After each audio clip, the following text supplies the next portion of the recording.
What's up, guys? Welcome back to the Kind of Funny Gamescast. I'm Tim Gettys, joined by one of the coolest dudes in video games, Greg Miller.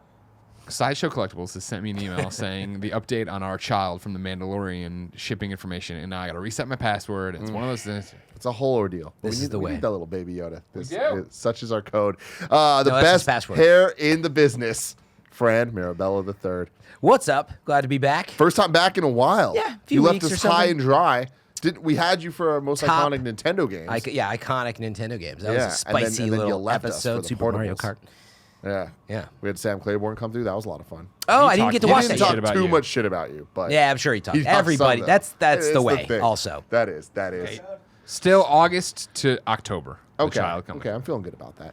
And then the new face of video games with the new cut. Yeah. The fresh cut. fresh. Dude. Blessing, Adeoye Jr. I've never worked above a barbershop before, and it is an underrated, perk to work. Yeah. in. Sure. It is Just be able to great. pop down there. Yeah, at first I was like, I'm not gonna spend that much money for a barber, but I was like, you know what, man, I'm just gonna act like I'm also paying bus fare or whatever. I'm just gonna add that in. 'cause Yeah, I would've you done got that, it. I would have done that anyway at home. And so considering that, and considering how good they do, It Yeah. gets out. yeah, they're It's awesome. real good. Yeah. It's damn good. This is the Kind of Funny Gamescast each and every week right here on youtube.com/kindoffunnygames. We get together, talk about video games, all the things we love about them. And this week, there's going to be a lot of love. I can feel it. I feel a lot of love already. This is all exciting. You can get the show on youtube.com/kindoffunny. You can get it on roosterteeth.com. You can get it on podcast services. Just search for Kind of Funny Gamescast. You can also get the show ad-free with the exclusive post show by going to patreon.com/kindoffunnygames, which also allows you to watch this show live when we record it or be a Patreon producer. Boy, howdy, there's a ton of you this month. James Davis, David Mintel, Mohammed, the nanobiologist, Frank Furter, Talia Floyd, Jesus Berrio, Eamon Martin, William A. Nance, Billy Laporta, Michael Bradley, Robin Weiland, Tom Bach, Jordan Luck, Julian Grudadaria, dope-ass name. Right? Max A. Blair, Cody Banks, Agent Cody Banks himself, Trent Berry, Jacob Plick III, Thomas J. Meehan, Sancho West, Sean I., Evan May, Stephen Insler, Elliot Koch, David Norridge, Ben Woth, Adam Bankhurst, Evan Ballard, Keith Lewis, James Hastings, Quade Burnett, Casey Kern, Luke Pattinson, Travis Ray, and Joseph O. Yusuf. You'll love to see it. You'll love to see it. Greg. Yeah. We were talking about streaming Fortnite this week. We are. And we were going to we were talking about doing like a little nice collab with Sancho West Right. there. But I brought that up to Andy, and Andy goes, dude, he's real family friendly. And I was like, oh, man. I can do he it, is not real curse. family I can do it, friendly. not curse. I don't believe you. Dude, I've been on all sorts of stuff and I don't curse. WWE programming? Come on. You think WWE's smaller potatoes than Sancho motherfucking West? See, there we go. There we go, everybody. I love it. You'll love to see it. Fran, where you been at?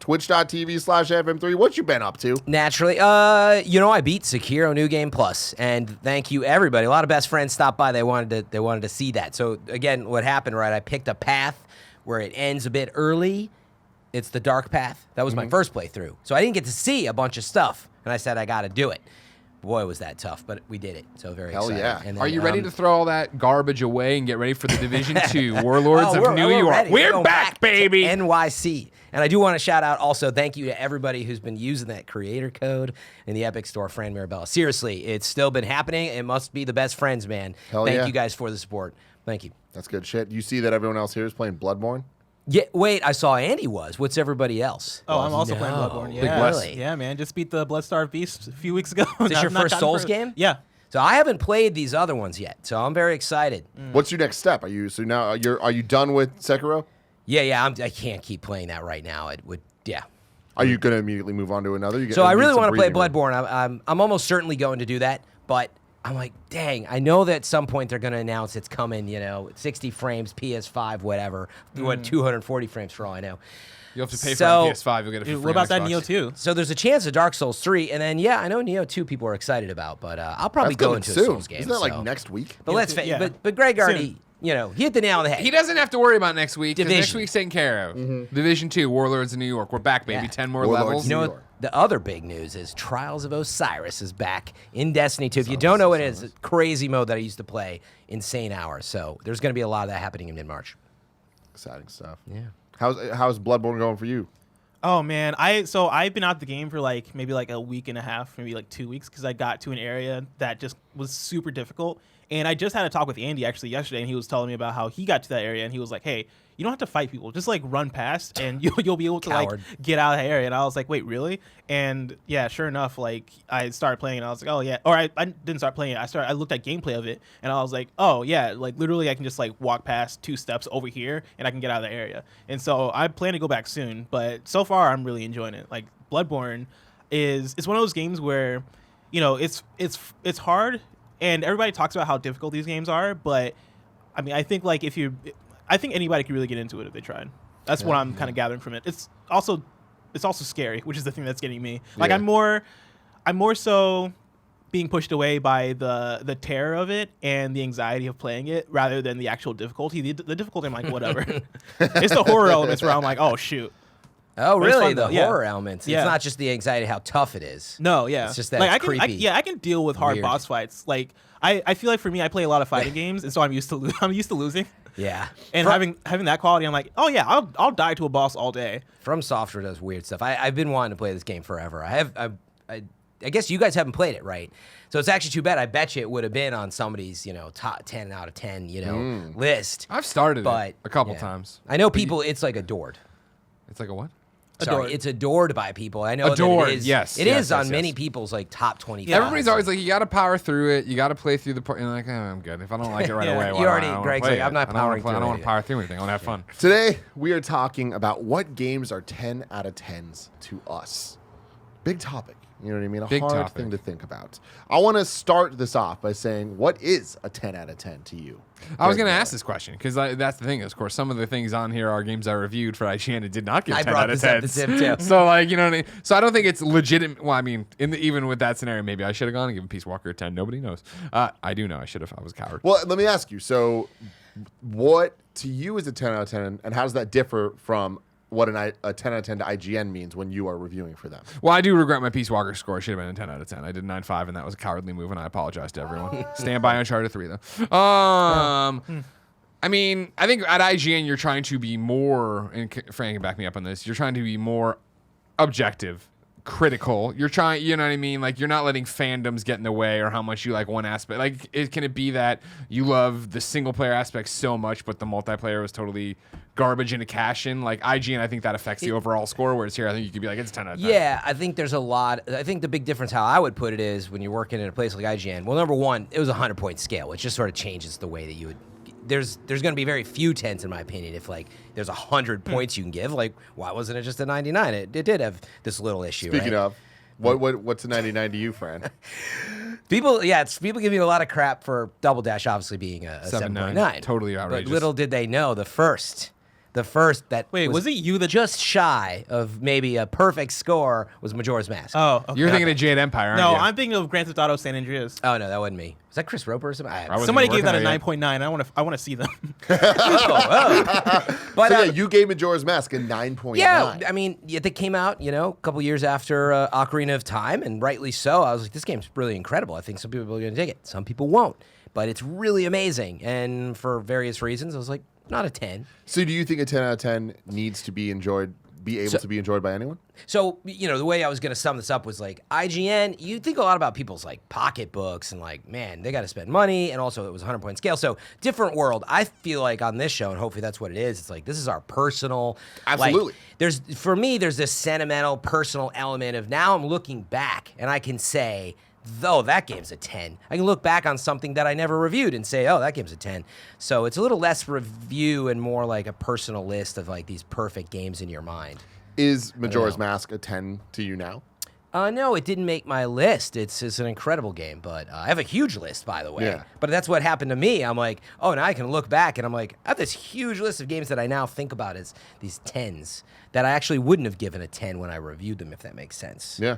There's sort of this longevity to them as well. Bless. So this was a fun thing for me to think about this week as we're kind of ramping up towards this Gamescast, because I have like an ever growing and evolving document of games that I just refer to as my favorite games, right? It's the document that's literally called my favorite games of all time. And whenever I play a game where I'm like, this is worthy of that list, I add it on. And it's just like a list of 50 games that I'm like, these are my favorite games. These are like my favorite 50 games. That said, there are games in my top 10 that I wouldn't there are games in my top 10 that I wouldn't say are a 10 out of 10, and there are games that are lower in my list that I would say are a 10 out of 10. And I think the differentiator for me is there's a certain, like Greg said, there's like a certain objectivity to it. And I think, that's a word you can use, but I feel like there's also like a certain level of this is an achievement, or this is something that individually does something that's amazing. And so I actually wrote down a few definitions. Go for it. Wow. Yeah. Before you get into the definitions, you're Yeah. talking about how there's some games that are on your list, they're not in your top 10, Yeah. but you'd say that they're 10 out of 10. Do you Yeah. think that there are games that are on your 10 out of 10 list that aren't on your favorite games list? Ooh. All of these games are in my top 50, but spoilers, I have Inside on my list. Inside isn't a game that's like in my top 20, right? But Inside is a game that I would say is easily a 10 out of 10 because it is just a supremely polished, amazingly made game, right? That accomplishes every single thing that it does, if that makes sense. DK64 is in my top 15, right? Jet Force Gemini is in my top 20. Those games aren't 10 out of 10s, right? But like I think those games, one, I have that connection with those games, right? That makes it. No. Don't get ahead of yourself and put DK64 in the non-10 out of 10 list, bless. It's like a 9.8. 9.8, y'all motherfuckers. It's a similar thing where I went through Game of the Year lists, right? Making sure am I forgetting something? Am I going? And I was surprised to see games I put on this 10 out of 10 list weren't my games of the year. Like they weren't getting my number one nod for what the best game that year was. Interesting. Yeah. And so like I have 3 definitions of what makes for me a masterpiece or a 10 out of 10, right?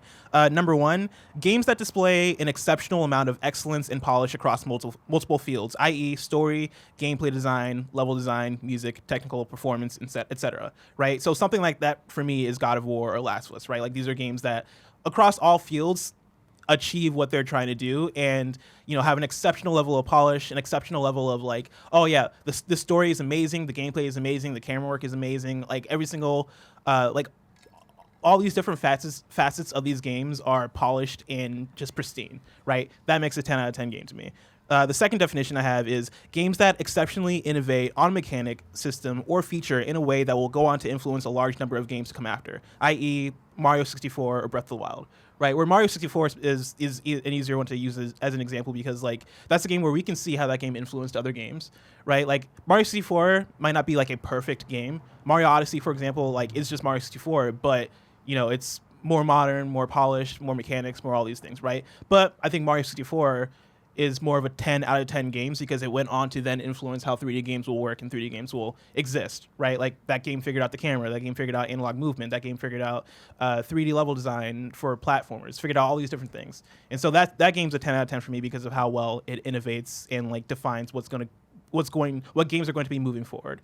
And then my third definition is games that are uniquely special as a work of art. This can be due to a touching story that transcends what other games have aspired, gameplay design that is uniquely fresh and captivating, and engaging beyond anything else within its genre, or other qualities, or a combination of qualities that set the game apart. So I'm thinking of games like Undertale, Nier Automata, Hellblade, which, right, like it's going to differ from person to person, like what makes that game a 10 out of 10. But for me, like, Undertale is a game that I think touches a lot of people because of how well written that story is and how unique that game is, and the unique facets of that game for a lot of people make that game a 10 out of 10 in a way that it's kind of hard to limit to this game is amazingly polished or this game is innovative, right? Like that game is going to touch people differently, but for the people that it really touches, it's going to like be up there, if that makes sense. Yeah. And so like for all the games that I have on my list, I kind of attribute them to like one of those qualities.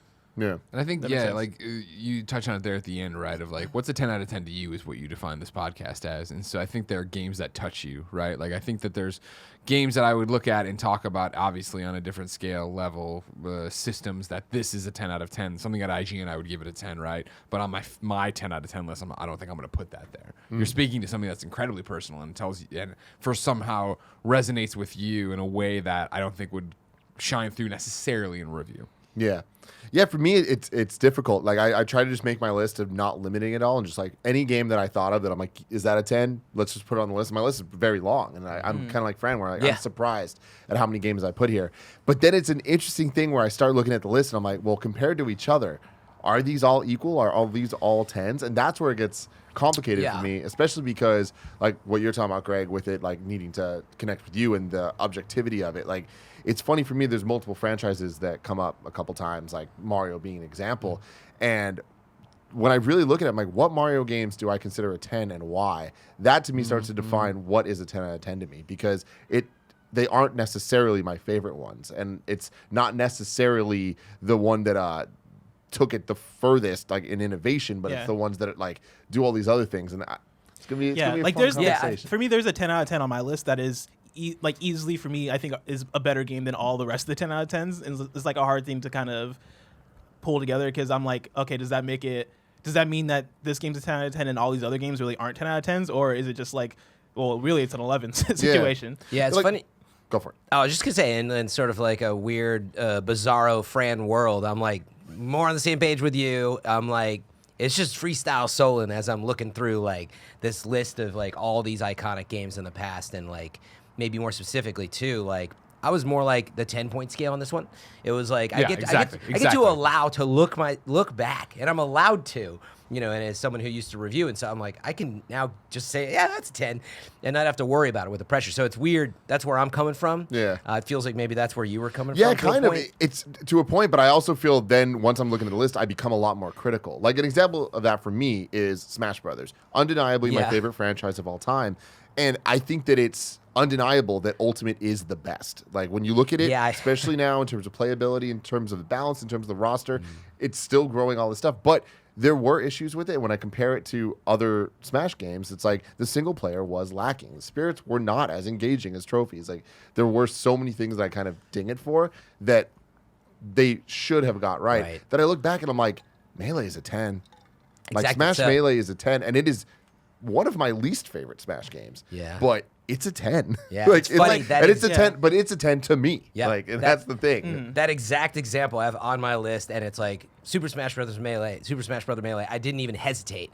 I'm like, that's a 10. And then I was like, oh wait. And in parenthesis, I was like, Super Smash Brothers Ultimate ? And like that's exactly what happened to me. But my pick was Melee just for a variety of reasons. I think it gets hard because I feel like with Smash Brothers, at a certain point, and I know like these are numbers, right? But are we being too mathematic with it? Whereas like is Melee being a 10 out of 10, because it didn't have like a World of Light there to kind of bring it down, even though But it had adventure mode, and that adventure mode was dope. When you look back on it compared to the, things that happen after, it's not as dope. But at the time, and I feel like as a full package of Melee of like what that game had you do, and the way that it like kind of like led you to get the trophies and stuff, like via playing those modes over and over and over, all those elements remained a 10 out of 10 for me throughout the entire experience. Yeah.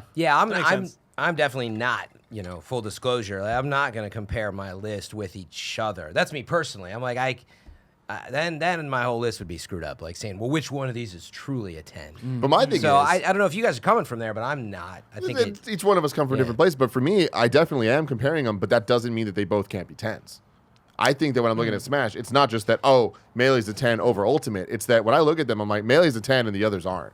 Yeah, and maybe more specifically there, it's like, well, you get into like, wait, if you put Smash on your list, am I then saying that Melee is the absolute best of them because it's the only one on my list that's a 10? And again, personally, I'm like, I didn't really go to that depth here. This is more about my 10s. Yeah. That makes sense. Let's start doing the list. Before we do have breaking news. I'd like to go back to October 25th, 2004. Oh no. At 3:30 p.m., was it? IGN posted their review of Grand Theft Auto San Andreas with the subhead, "The best PlayStation 2 game ever." And it was written by the one and only Jeremy Dunham. Of course, the man who gave me my start in the industry, co-founder of Podcast Beyond alongside of me, a million other things now over at Psyonix, a big wig. Never playing Rocket League ever again. I did what I do best, Tim, and hit up Jeremy Dunham on text message. And I said, "Are you available for a phone call? We have an emergency." And he said, "I am not. I am a very important person now at a video game company. I'm in a meeting." And I'm like, "I got you. Here, stop listening to your meeting. Blessing wants to throw hands. All right, he's mad, and he's like, "What about?" I'm like, "San Andreas." He's not. He can't believe you gave it a 9.9, right?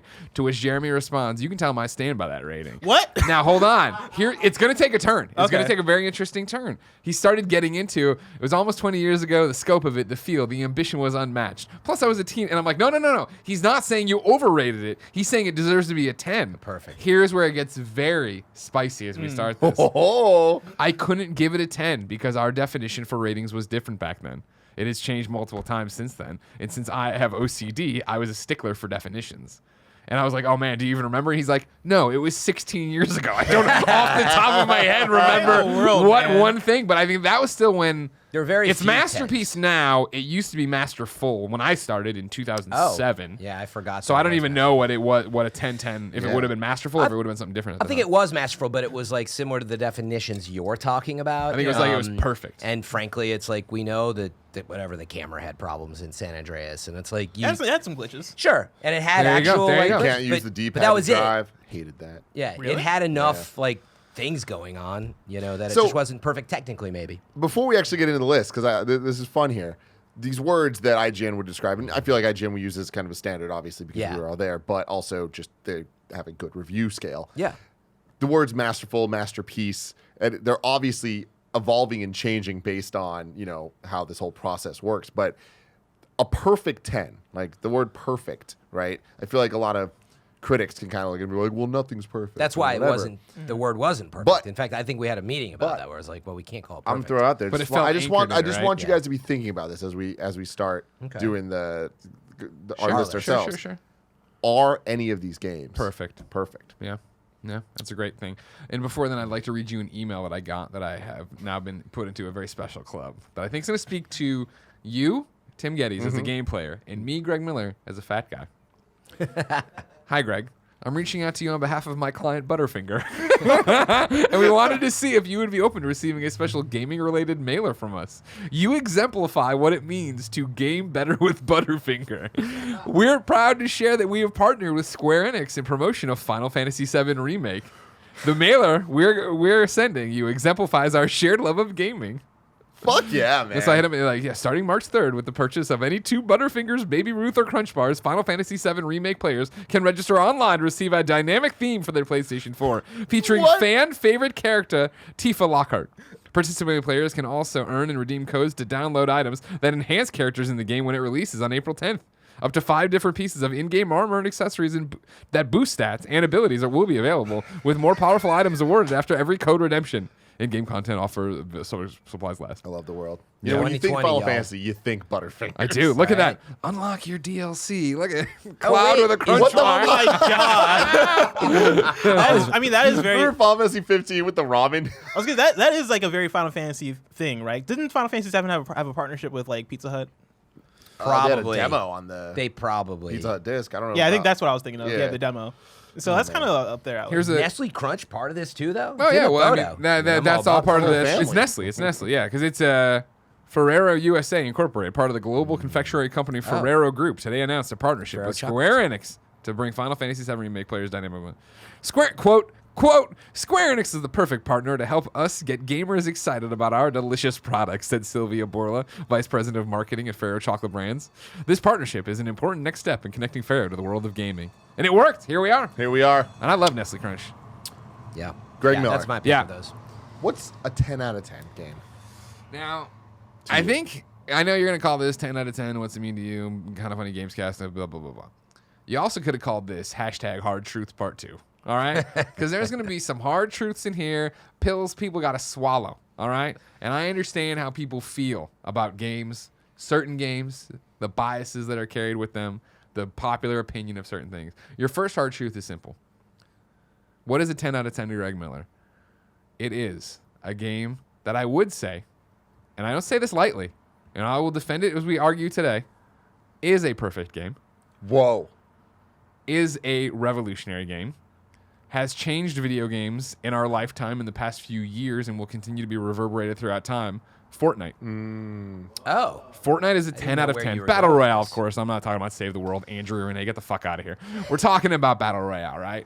And just this past week with season 2 for chapter 2 starting, I was like, oh yeah, I'll jump back in. I didn't play any of chapter 2 so far, and I haven't played since December 2018, right? Oh, That's wow. right. Yeah, like because I got addicted back. to it, right? Like during that time when it was kind of like my DC universe and stuff, where I'm like in and out. Ebb the flow.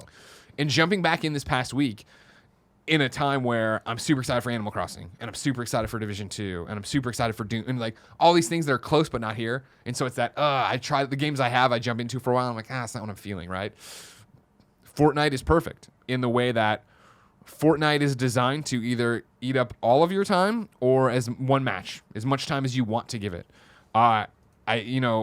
Playing this thing, I cannot not be amazed by it. The technical achievement this game is, playing it on my PlayStation 4, then, we woke up the next day to start watching Love is Blind, and I was like, you know what? I'll try it on the iPad. Sunk my DualShock 4 to it, played it on the iPad. The next day we were still doing it. I was like, I'm going to use that thing and put it on my phone. Did it on the phone, played it. All my progress is carried over. I am never been the frame counting Fran over here, you know what I mean, doing all these different things. Fran. I'm on great Wi-Fi. I'm on to the newest iPhone and the newest iPad. It is running flawlessly. It is running to the point that if I didn't know better, I was somehow... You're on a newer iPad or whatever? Brand new iPad, yeah. It's more powerful than Switch by a long shot. Exactly. I mean, like, they're so good, and the carryover of my progress, and the one synced account, and the one synced friends list, and the ability to drop in, drop out, do all these different things. Every story you've heard about it being a community gathering place for, kids or whatever, where that's what they're doing now rather than go to the malt shop or the mall, right? They're just jumping into Fortnite and fucking around, not even worrying about winning. Like, I see that. Like, I was playing this weekend, and our friend Richie, his kids popped on, and they play Fortnite all the time. They saw me, invited me. I joined their group. We did one real squads match, and then they're like, you want to just go to creative? I'm like, I'll do whatever. And we just went to creative and ran around and screwed around, shot shit, and one of their friends joined, and it was like, wow, this is happening. All that aside, like the personal, again, even though it is my personal, why I think it's a 10 out of 10, I think the gameplay is just so good. And I know that Fortnite loves to get shit on, and they don't, I guess. People love to shit on Fortnite. And it's, becomes so popular and so huge that you just take it for granted that it is that popular and it is that huge and it is an easy punchline. And when I tweet out an image of it, I get shit for playing it or whatever. And it's like such a gamers throwing their nose up at something that's doing something insane. And then on top of everything I just said, reinventing itself nearly every week, definitely every cycle, you know what I mean, in terms of what their battle pass is going to be, doing all these different things. The fact that it's fucking free. Like, I think we get so caught up in it. It was 2 years ago or whatever, I was back in Chicago for Christmas, and Jen was running around doing something in a Walmart, and me and my dad were there. I don't forget. She needed something very specific. I forget what. So she's off. It is. And me and my dad are just wandering video game aisle, and he's like, so what is the biggest game? And I started doing the thing of like, Call of Duty's selling really well, and and I was like, wait, you see this? And I pointed at Fortnite, and I'm like, that game is free. I mean, I pulled my dad's brand new phone. I'm like, you could play it on here right now and download it right now and be into the game and going. And and it was like explaining to him this thing that's Juggernaut, this. And I know so far my why is it a 10 out of 10 is that it's popular and is that it's like done all these things, but that is part of its core, right? And the fact that it's changed how we all see games. It made the battle pass the battle pass. It took. I remember when me and Andrea started Kind of Funny Games Daily talking about PUBG every fucking day. New concurrent record on Steam. Oh my God, this thing's insane. This is changing everything. And then when Fortnite totally aped them and came out and just ran away with it, it changed streaming, it changed this. But again, throw all that out the gate. Playing it is fun. Playing it is great. The systems they've installed in this, me, Greg Miller, trophy horn number 1, who talks about playing games and feeling like, oh man, I'm wasting my time because I'm never going to platinum this and I'm never going to get it, right? No trophies in Battle Royale. I'm still motivated to go in there. I still want to see my level increase. I still want to unlock the next thing in the battle pass. They're so great at, here are your daily challenges. Here are your challenges for just in general, all the stuff that's free that'll give you the bonus XP, that'll get the stuff for free, never put $1 into this fucking game. And they do it so well that you have people like me that are, when a costume I do want to have pops up, I'm like, oh, here's take the money. Like, you've earned this money. I've gotten the fun out of this already. And like, even during this like year off pretty much, right? It was like, oh, Batman skins? I'll buy it. I have no intention of playing Fortnite anytime soon, but I'm going to get back to it because again, even if I don't love biplanes or whatever, you're going to reinvent this thing and put something into it I really do like. And it's amazing the different ecosystems that exist. You know, playing on the phone this weekend, right, has been so great for me. Of jumping back in PlayStation 4 was just getting the shit kicked out of me, as you'd expect. And I was never great on PS4. I was always better on Switch. Again, we got into Switch because it was a new audience. You were able to grow with it. Being on mobile and playing it on iPad and iPhone, right, it's giving me that chance to catch my breath and remember, like, when I get shot at to build and stuff. And so when I switched back to PlayStation 4 last night, because I'd been winning a bunch on mobile, and it was that thing of like, all right, how much of it is bots? How much of it is I'm playing with a controller and whoever's playing with their iPad is not? And I'm sure there's a good amount of that, right? Yeah. But it did change the way I play and teach me how to play better, that when I went to PlayStation 4 last night, I was fucking cleaning up. And then, you know, my last match before bed or whatever, I still ended up at number 2, but it was close. And it was me building, and it was me making up, you know, my little tower to get to and understand trajectories on it. And, you know, Scott Lowe hit me up, and we joined and ran and did squads for a little bit. And it's just like, that game is so good at what it does mechanically. You know, shooting feels good.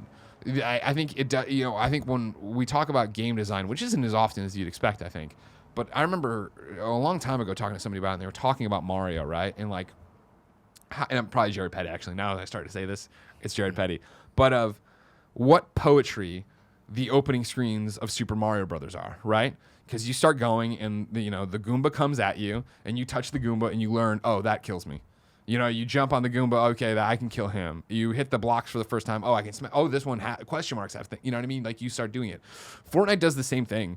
Of like, if you're paying attention to the cues it's giving you, right? Of you're running and your crosshairs are super wide, but then you stop and they get closer, and then you crouch and they go right on top of each other. And it's teaching you these little things that I think even obviously other games have done that. I'm not, you know, accuracy wasn't invented by Fortnite, but the poetry in which this game tells you how to play it and what it does to it. Of even when we first started, right, and we're screwing around, and you'd be smashing into a wall, and those bullseye pops up, and you're like, why? Oh, you hit it and it goes faster, right? You do these things, it goes faster. You're making less noise if you do this, blah, blah, blah, blah. Like, all that said, it's still just fun to run and shoot things. It is still just fun to team up with your friends and run around and try to win. It is still fun for me to camp and hide. And I do it way less and in a different way than when we first started playing. I use it more as a tactic, and I know I need to build and all these different stuff. But like, Fortnite last night, I lose, sure, at number 2. But I put down the controller, and I was like, I haven't been this energized since I came home. It was a long day of shooting yesterday, right? And we did a bunch of stuff. And so I got home and I was exhausted, but like, I felt my heart in my chest. And it's a game that I get no trophies for. It's a game that, you know, when this season's over, the progress will get wiped. But like, it is that good as core gameplay that your heart is still pounding at the end when you get there. 10. Yeah, I was going to say, I agree with a lot of what you said, and it's easy to take Fortnite for granted. I think you nailed that's exactly what we were going through in the beginning. Was like, man, newer games are so different versus looking back. But anyway, revolutionary, yes. Perfect, no. I wouldn't go. That's a word that, yeah, I'm a little more scared to use, maybe. Sure. I appreciate you for going that far. Thank you, no problem. But I'm like, Fortnite being perfect, I don't know. Like, what for you? What to you makes it imperfect? well, I think we get into a bigger discussion about what would make a game perfect.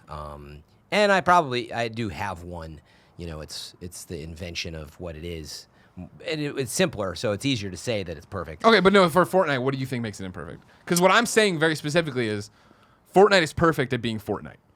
I'm not saying it's the best third-person shooter, right? I'm not going on that line. I'm saying it's perfect at what Fortnite is trying to accomplish. It is perfect at. So it's got an asterisk. Yeah. Yes. Okay. As a battle royale that's free for everybody across all platforms, and you tack all that on, I'm a little more open to that for sure. It definitely is incredible. The live events, which you didn't even mention, but that I always have brought up. I think on Gamescast all last year. I'm like, that is just like, nobody's still able to do what they're doing there. It is insane. When they have one of those big events where, right, the last big one for Chapter 2, where you like hopped in and the world freaking got imploded. Sucked into it, yeah.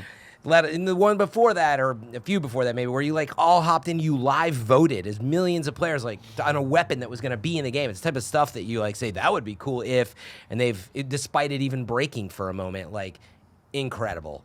So I see where you're coming from, especially within that capsule there. But Fran, What's a game that's 10 out of 10 to you? Let's just get the simple one out of the way that I mentioned that I do think is perfect and it's just unbelievable. It's Tetris. Like, Tetris is a perfect video game. I like it was on watches and it now is on everything, and now they're iterating into new things, of course, like Tetris EGM's 99. #1 best game of all time on the top 100 list. And it'll be on other people's lists, I'm sure, the puzzle games, that are like inspired by this. And Of course. so I think it's an easy one that it's absolutely a 10, and I couldn't pick the version, but just Tetris, period, is incredible.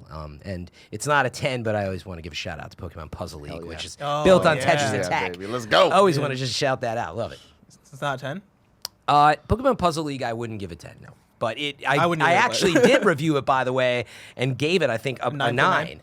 A 9. But back then, right. especially, like, this was in the midst of, like, Majora's Mask and, Tony Hawk's Pro Skater and all these games that people were loving. And I'm a new reviewer on the scene at IGN, and I was like, Pokemon Puzzle League is a 9. And I got a lot of, like, what? What's this, like, crap about this puzzle game that's a Pokemon? So oh, man, it's so good. Bless.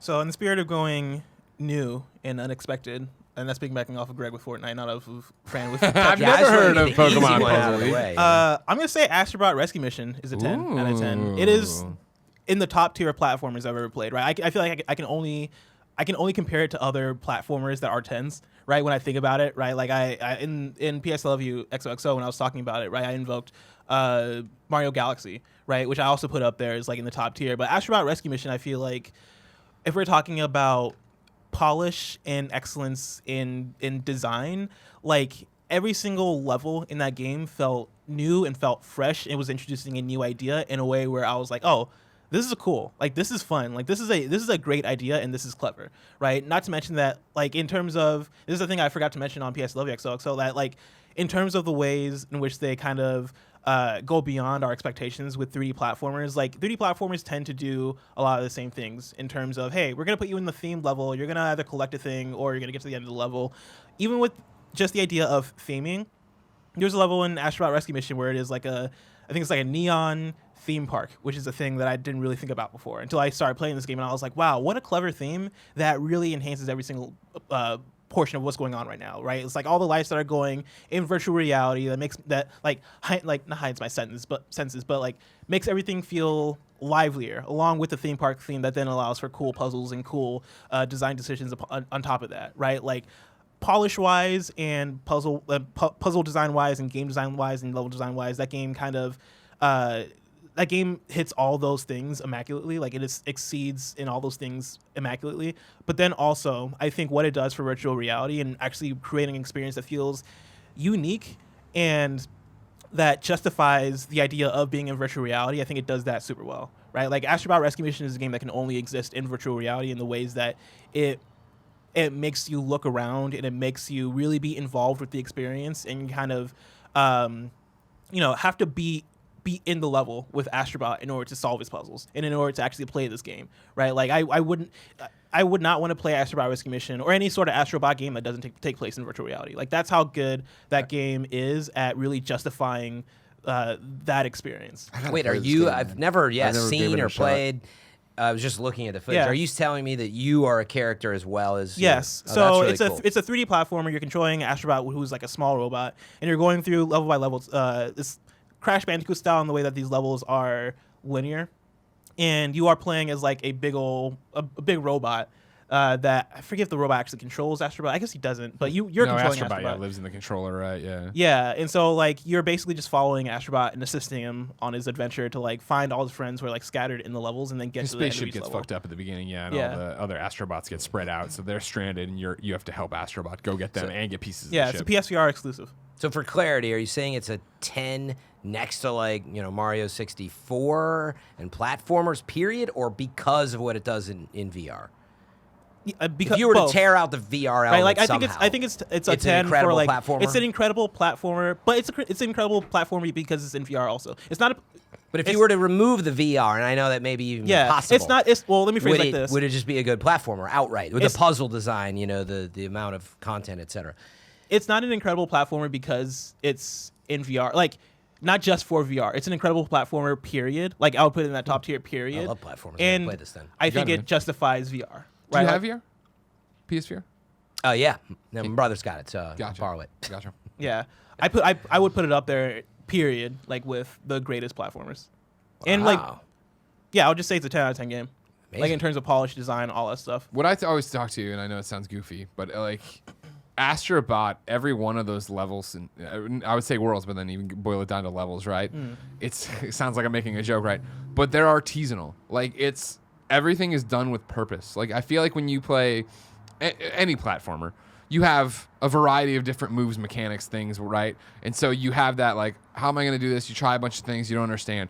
Astrobot, early on in every one of the levels, gives you a tool for that level. And so you know you're using it there. So suddenly it becomes more about, like, okay, well, I'm grappling hook or I'm using the water gun or whatever.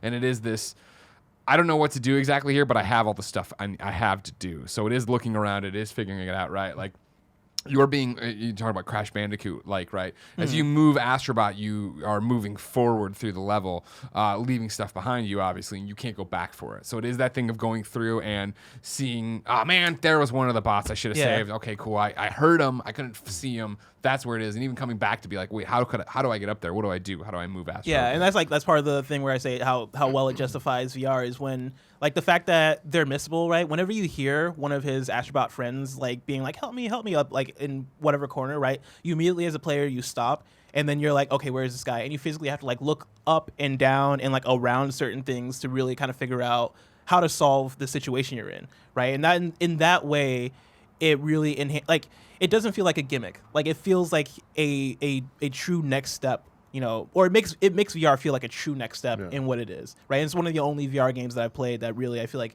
has done that, right? It's like that and Beat Saber, like the two games in VR where I'm like, wow, this can really be like a definitive way to play video games. Tim. So for mine, I want to start with the Mario game. Now here's the thing. Mario is probably the franchise that I know most intimately and critically, where I can like look at all of them and really compare them one for one or whatever. And looking at the list of all of them that have come out, I was trying to decide which ones to me are a 10. Mario 3, Mario World, Mario Galaxy 2. Those are all 10s. Okay. You don't Those think are all 64? 10s. 64 is on my favorite list, absolutely. But I do not think it's a 10. I can't go with you. Because I just think that there's not enough variation in boss fights, and there are not enough boss fights, and there's not every level is as memorable as the most iconic ones, right? I feel like some of the later levels, like you really start to just be like, all right, these are fine, but they're not 10 out of 10 when so much of the other ones are. You didn't love Rainbow Ride? No, I did not. I love the idea of it, but I did not love it. But then even Odyssey, I feel like I couldn't give a 10. It's close, but I just feel like that game hints too much at the promise of things that we don't fully get. Like the dragon, right? Mm-hmm. So freaking cool, and it's over before it even starts, right? There's some very few elements that if they just expanded a little bit more, that would have been a 10 for that me. game should have breathed more in those moments. Because Yes. like I remember certain moments in Mario Odyssey, like the New Donk City moment toward the end of that level, and like even the beginning of New Donk City, and the dragon, and you know the beginning parts of the Moon Kingdom, right? Like that game is full of moments that are there and then they're gone. Yes. And it sucks that they didn't really last longer or like breathe more. Yeah. But I decided there's one other Mario game that I give a 10 out of 10 that most people do not give enough love. Mario Tennis. Yoshi's Island. Ah. Super Mario World 2, Yoshi's Island is a 10. Yeah. It's not just a good game. It's not just a great game. It's a 10. And I say that because it feels as good as any other Mario game, but it feels completely different than any other Mario game. We know what Mario feels like. We know how he runs, how he jumps, the momentum of it all. Yoshi threw that all out the window. It's a different type of game, but Yoshi still feels that good. It's just a totally different style. Yeah. It's a lot slower. It's a good pick. A lot more adventure-based, a lot more puzzle-focused of like kind of like making it through the levels. But it's more than just being a good platformer. It has such an amazing graphical style that doesn't just look nice. It backs itself up with its gameplay, and it backs itself up with its story. It has enough of a story. It never gets in your way, but you care and you're invested more than just, oh, Princess Peach is taken. You having Baby Mario the entire time and you having to take him through the level when you get hit and he flies away, it's like you feel a connection to the characters in a way that I haven't ever felt in a platformer until Celeste. where I'm like, oh my God, I actually give a shit about you. You're not just this little thing I'm jumping around with, Yeah. right? And the game paces itself so well in terms of introducing you to new ideas and new concepts of what you traditionally know about 2D platformers and level design, but this one kind of like throws everything with a twist, and the boss fights are all fantastic. And they pace them in the order that these boss fights are presented to you. You feel like you're getting better. You feel like you're constantly like growing, and the epicness of this adventure really feels like an adventure. You feel when you end a level and Yoshi like throws Baby Mario to the next Yoshi, like you really feel like you're like kind of like you're helping something out, man. Like this little motherfucker that won't shut the fuck up needs to get back to his parents. Needs Luigi, right? But as it grows, the music changes as you go through the boss fights. About halfway through the game, like you face a really epic Piranha Plant boss fight, and the music, it's the same boss theme but like just upped one notch. Then you start getting more and more creative with the boss fights where you're on the moon running around, and like it's the inspiration for Mario Galaxy where like you're actually running around the entire circle and the screen's just spinning. But the one moment for me that like just takes it to the next level is the final boss fight. Barrett, I sent you a video to ask this. I want to look at real quick.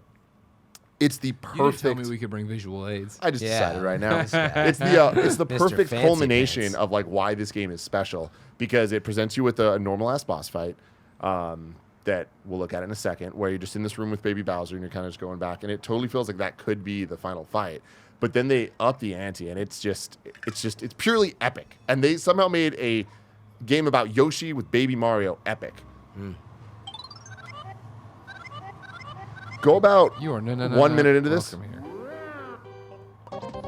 So this is a normal ass boss fight. It's Sure. cool. It's great. Go a bit more. More. Yeah. Let's give Stop it a there.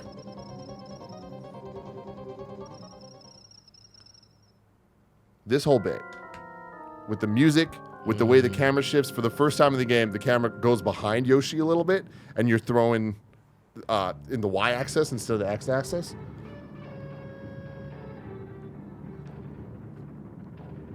Yoshi doesn't know what to do, see? Scratch his little chin. Like, you fucking kidding me right now? Oh, Look at that's this it, guy. Yeah. And then the most badass guitar riff ever Yeah. heard on Super Nintendo. Let's fucking go. That's it. That's all I Yeah, want to show. let me see. I want to see more. Pretty cool.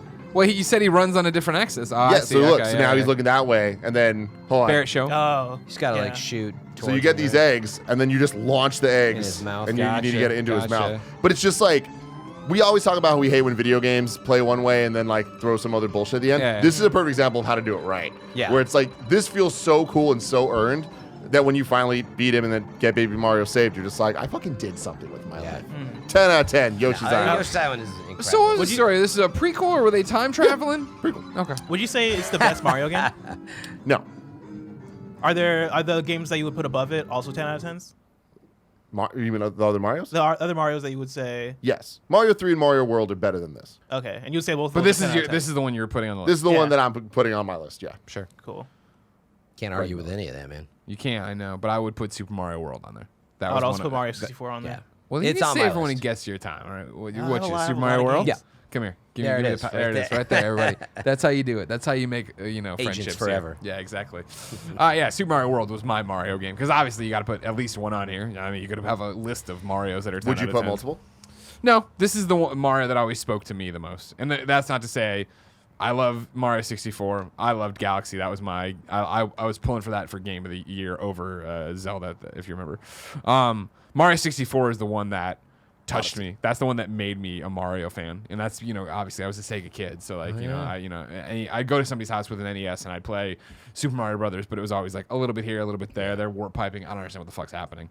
It was Mario World where I sat in Matt Noel's basement one summer, and this is long after it had been out a long time, and sat there just, we had nothing to do. So I sat there and just played it from the start, and to the point that even after I had beaten it multiple times that summer, went home, traded a bunch of shit in, and bought my own SNES, and that's all I ever had on it. I had an SNES, and all I ever had was Super Mario World.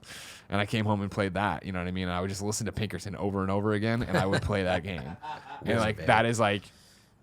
such. I mean, it's Mario World. Everybody knows, right? Like why that overworld, the music, getting a cape, flying. Like it's the scope. The Mario World. The thing that makes it special, especially compared to 3 and coming right after 3, which was so fantastic, is that it's so much bigger. There's so many more secrets. There's so much more like different exits to levels. The levels themselves have a verticality that you just don't see in the previous Mario games. Like, It was so refined. It's like Mario 3 is incredible, but like this was pretty much like that ultimate 2D refinement on what they'd been doing for many years, right? And they finally got to the point where like it just all came together. What Mario games would you say are a 10? This one was on my list. I actually do have Mario 64 on my list, and I understand the perspective about things holding up. That's where, again, I think you get into with my list. I was like, it was more about for it being revolutionary and influential, as well as it is still an awesome game, and it is so memorable. Would you give 3 a 10? I didn't put it on my list. I would, but I didn't put it on my list, right? If that makes sense to kind of where we're going. Yeah, like you were getting into it. It's like, God, how many Mario games should I put on this list? I mean, your list can be Like, as many as you it's want. The answer a is lot. 3. There's a lot of them. That's the right answer is 3. Their pedigree on that series, I mean, it is their flagship series, but it is an industry flagship, like it's hard. Yeah, that's why when you were talking about Astrobot, I was like, wow, it holds up to all these Mario games, Yeah. essentially. I'm like, wow, like that is that is a lot to like live up to. And so that is my stand for that. So I frankly, when you said Mario Galaxy 2, I was like, actually, you know what? I never actually finished Galaxy 2. I realized, and Galaxy was also on one of my like, I have a split list of like, maybe should I move it up? And like Galaxy's on there, of course. It's incredible. The secret level stuff, oh my God, it's so cool. But anyway, Mario 64 is on the list because of all the things we said before. It's so influential and revolutionary, and I understand why it doesn't hold up, but it's still a 10. Is Mario 1 on nobody's list? No. Mario 1's it's not not a mine. 10.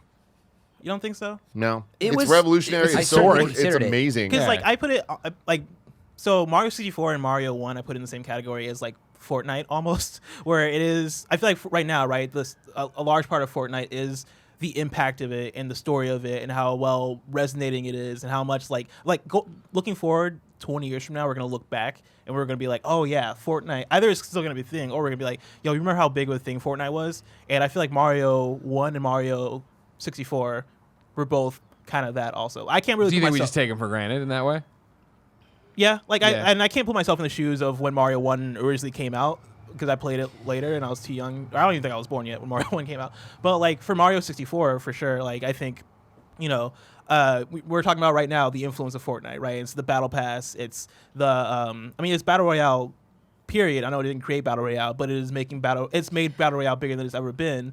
And it's having so much impact. We're seeing other games borrow and take from Fortnite in huge ways, right? Multiplayer in general is taken from Fortnite. Mario 64 did that. Yeah, but see, I think it's harder because maybe it's in the back of our minds here, but it's like Super Mario 3 and Super Mario were on the NES and like, yes, the NES as well. And like Mario 3 is like so much better than Mario. And so like there's no like hesitation of, I get where you're coming from, the influential, but because being on the same platform. But like if I say on the N64, what would you pick that, bested Mario 64? It's like you might start talking about Banjo-Kazooie and stuff or whatever if you're a fan.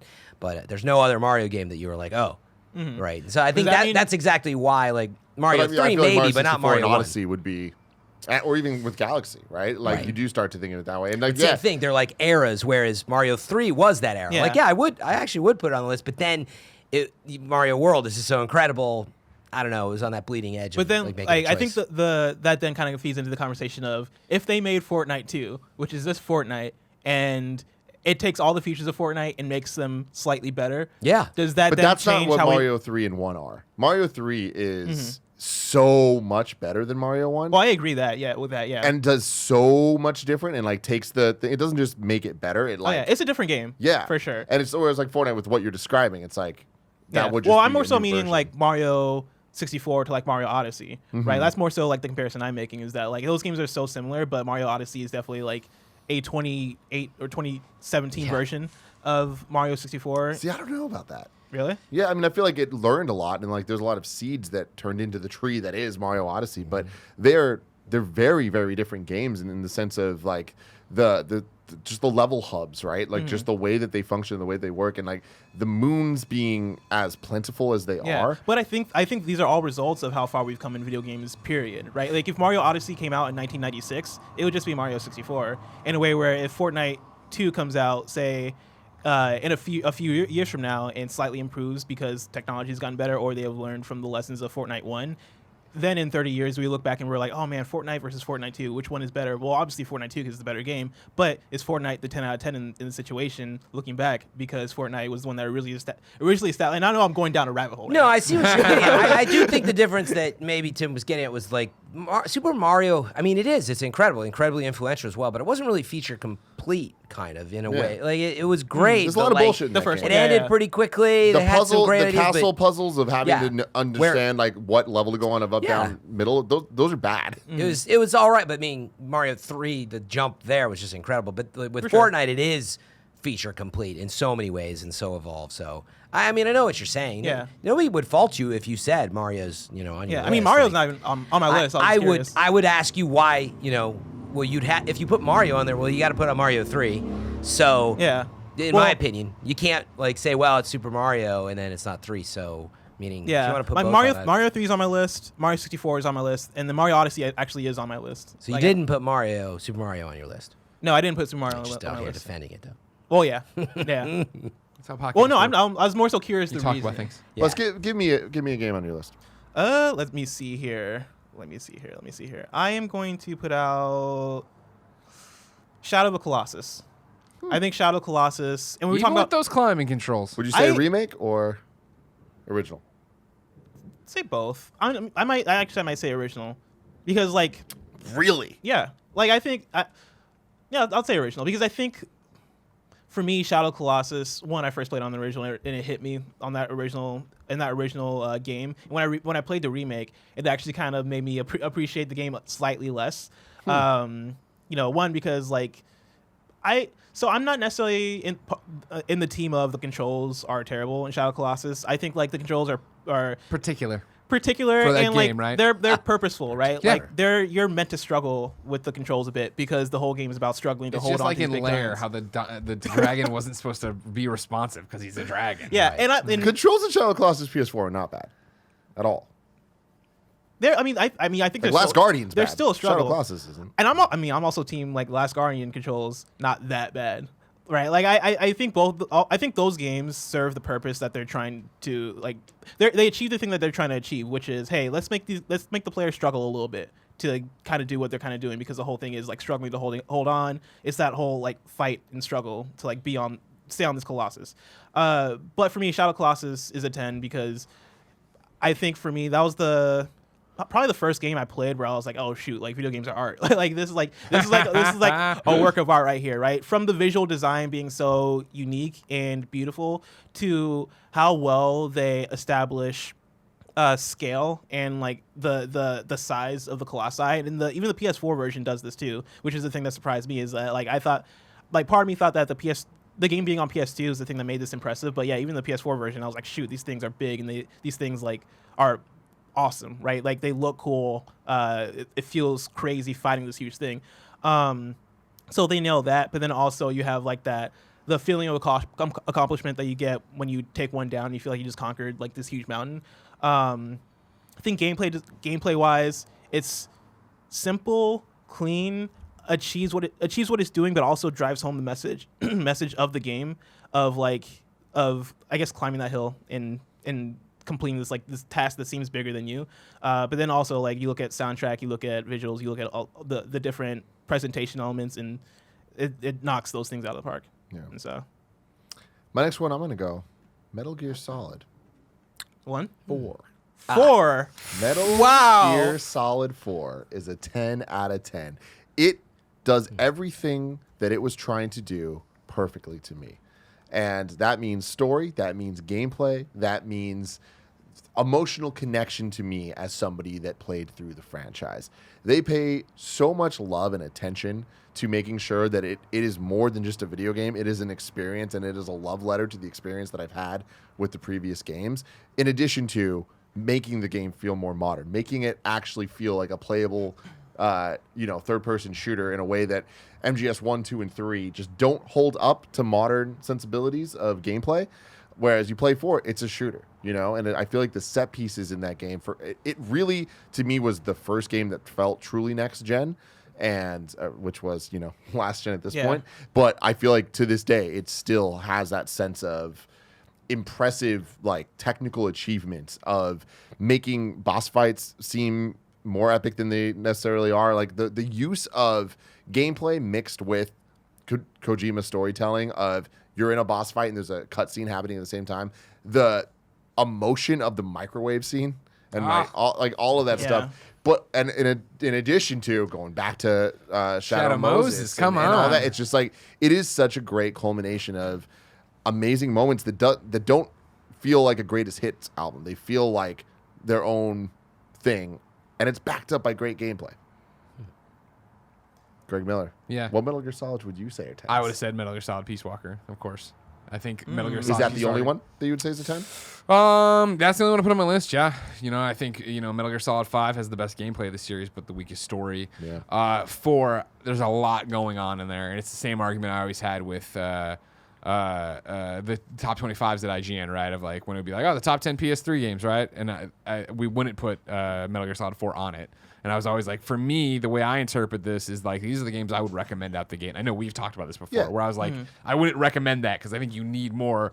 You need to have played other Metal Gears. It wouldn't be on my blanket list. But you have those things. Yeah. So to you, would you not say it's a 10? Well, I went to IGN while you were talking to look at the review with Jeff Haynes, who I was like, I think Jeff gave this a 10, and he did, yeah. And it was also, I remember being second opinion on it and being like, what? Everything Jeff said. And it's luckily with IGN's new review format, they threw that away. They don't have that anymore. But I mean, it's so hard now.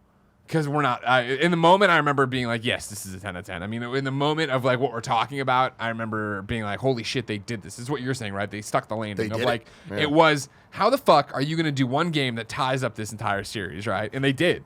I mean, there's a lot in there. Yeah. It's a big old juicy burger with toppings falling off the side, but you're there, you get it done, right? I think so. I guess it's a weird question where I think Greg Miller in the shit. Playing the game alongside Jeff and reviewing it with Jeff was like, yeah, I totally signed off on this in a 10, and I think I said it. I think it was a 10, even though I don't recall it 100%. But now I wouldn't think of that as a 10 in terms of Metal Gear. But again, I think it's just because I'm thinking of hindsight 2020, what this series is, what it became, what stands out to me about those games, right? Or about that game in particular. And I think for me, Peace Walker is just the one that did what I wanted out of Metal Gears that I think Metal Gear had lost over time, which was here's a straight and narrow story of what's going on. I always talk about that, right? Of like, if you've never played a Metal Gear, you can pick that up, you can go in, you understand that you are this guy, you're the big boss, right? You're big boss. You have this team of mercenaries that you work with or whatever. These people show up. You don't want to help them, but they have a tape recorder that has the voice of your mentor boss on it, and you know that you killed that person. Of course, you're going to go on this mission, right? And then to watch it all unravel from there and the layers of the onion, and it gets obviously into the super Metal Gear-y territory and melodrama and everything else, but I love that story. I just replaying it this year on PS I Love You XOXO, going back and getting to watch those cutscenes, like I think even with Metal Gear Solid 5, playing that game, the gameplay being so amazing and being like, oh yeah, Kiefer Sutherland, what a weird choice, I mean, I miss David Hayter, but like, okay, this is what, going back and playing Peace Walker, it's like, fuck is it a blow to this franchise that Hayter didn't get to do Metal Gear Solid 5, right? He is so good, and he is so Snake, and he is so boss, and like, watching those cutscenes, interacting with those cutscenes, again, it's a 10 out of 10 to me, and I think to this point, it's a 10 out of 10 of what I would want from a Metal Gear on PSP, and like, that is such a huge part of it, I remember playing that game at the review event for 2 straight days and then playing it nonstop on Muni and playing it at bars with Mike Pereira and Caleb Lawson and playing it when I was on a BART going somewhere. I mean, like, if you wanted to have the headphones on, let's get lost in the story, see these beautiful cutscenes, great. If you just wanted to recruit off the Wi-Fi's you were going, it was there and you could do that. The, mini games that people, even if they don't think they know Peace Walker, know from Metal Gear Solid 5 of, man, I need the the mess hall team to be better on Mother Base. So I need to go out and recruit somebody who's in S rank at food. And like you're trying to look through your goggles to find that person to do that. The micromanagement of that versus the outer ops of being able to build your team and send them out with the Metal Gear you're building, which I remember flipping out about, that I was going to have my own Metal Gear and you design it with AI and do all these different things for it, versus just the, I want to go play and I want to go be the stealthiest big boss I can. Like, that was all awesome. Like, that is, I think, that is the Metal Gear that gets it, for me personally, the most right in terms of story, gameplay, replayability, being on a portable system. Like, it just, everything it's similar to Fortnite, right? Everything it sets out to do, I think it accomplishes with an S rank. Fran, before you give your next game, I want to tell you about our sponsors. Ladies and gentlemen, this episode of the Kind of Funny Gamescast is brought to you by Spotify's The Besties. Here's the deal. It's one of Andy's favorite podcasts of all time. You're familiar with the cast. You know what's up already. Justin and Griffin McElroy are joined by Russ Frushtick and Chris Plant. They go deep on a single video game every single week. It's, you like video games, you like podcasts. I know you do because you're listening to our show. You're going to love this one. They're really smart, they're really funny, and they love video games. You can get the show exclusively on Spotify. It's free over there. Why would you not listen to it? Spotify has all your favorite podcasts, including ours as well. But check out The Besties. Like I said, it's one of Andy Cortez's favorite podcasts of all time. He's been listening to them for years. They do end-of-the-year wrap-ups where they look back and talk about Game of the Year stuff, but they do it really, really, really well.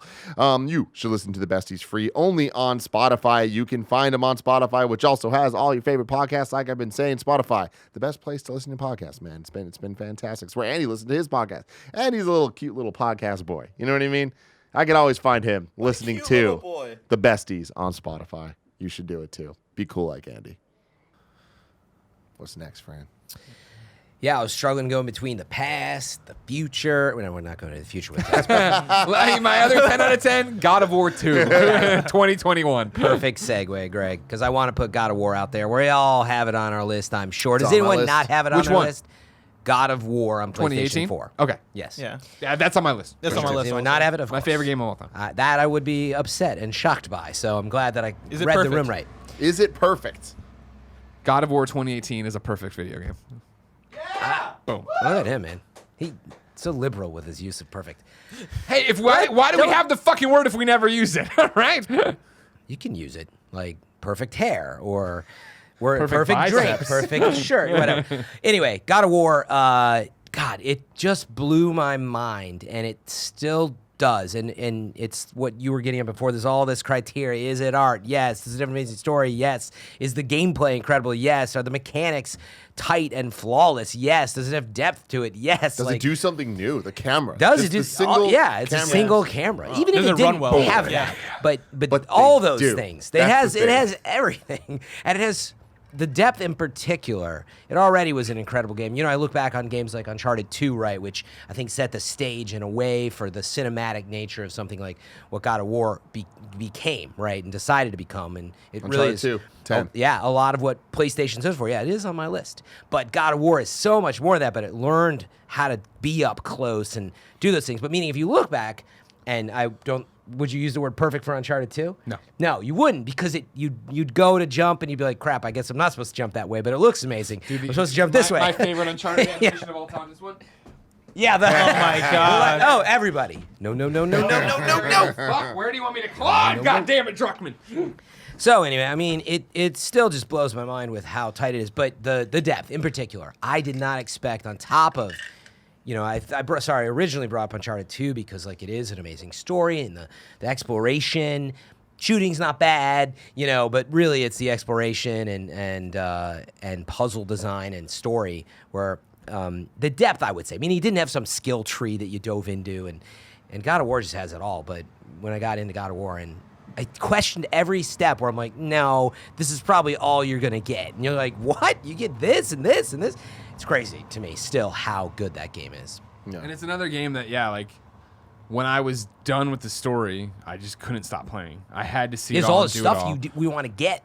The amount of times I'd be in that boat and listen to the stories rather than get Yeah. off it, right? So cool. To your point, even I remember when they cut us off for the preview event, right? Which is when you walk over with the wounded boar or whatever. They were like hard cut. They all walked around and stopped us, and it was such a weird spot to stop. And I'm like, all right, cool. And then when you get that right after that, right, is when it goes open world. And you're like, holy shit, fuck. Like, this Yeah. game is that? Yeah, Oh my that too. God. Exactly. What a fucking video game, man. It opened as well with like what I always want to see in games like this, which is just like amazing, badass, like boss fight, and like let's just get into it. I love games that sort of teach you, and it takes 15 hours to learn, but at the same time, like I'll just get into it. And this game did it in a way that it was both intuitive and incredible. But to Greg's point, it was like I thought that was the game for a while, right? And we saw some demos at E3, and then all of a sudden it's like, wait, it's got this huge open world too, like Going out, crafting armor, doing these different things, augmenting your stats, the from little the things of soundtrack go as find well. ravens to go fight Valkyries to go, you know what I mean? Everything's got lore attached to it that I wanted to read and I wanted to understand. It has that similar sense of scale that I was kind of talking about with Shadow of Colossus that like you might get from an Uncharted game also, where you approach like a giant structure and you look up and you're like, dang, this thing is huge, right? And then by the end of that level, you're like on top of it, right? It has those moments too that I think is awesome, and I think it has what I feel like a lot of 10 out of 10 games have that we don't necessarily touch on because it's hard to really put your finger on it, but it has heart, right? Like when I think of 10 out of 10 games for me, I think of games like Last of Us or games like I keep bringing up Undertale, but Undertale like really is a 10 out of 10 game for me, and that's because like that game has heart more so than a lot of other games. God of War I feel like has heart, right? In the way that it tells its story, and the way that its story is personal, but then also like we talk about the close-up camera and what that adds, right? They weren't afraid to really get in there and Get in there nice and tight. yeah, get in there and really like get real and get personal and have like a subtle touch in terms of how we're going to present what's going on in the situation given what God of War is. Like it historically being a big action. I'm gonna bang these. I don't know if they're humans actually. Now I think about it. No, they're humans in God of War 1. Oh, I know God of what War, you're the referencing. original God of War? He's talking about the sex scene. like the sex. Oh, you're having sex with people. Are they Okay. goddesses or what? For some reason in my head, there No, were they were serpents. people. They were There were people. serpents at first, and I was like, no way. That actually, ain't right. They're humans. But That yeah, ain't canon. I'm gonna Can you kill. have I'm sex gonna with bang. I'm Medusa? gonna do all I that can't stuff. remember. That's what God of War Anyway. kind of comes from, and then like it had that pivot, and that pivot had a lot of heart to it, and I appreciate that. And they just pull everything off in that game, right? Yep. And I mean, Yeah. minor spoilers, I guess. For God of War, can we spoil? Actually, a major spoiler if I spoil it, I guess.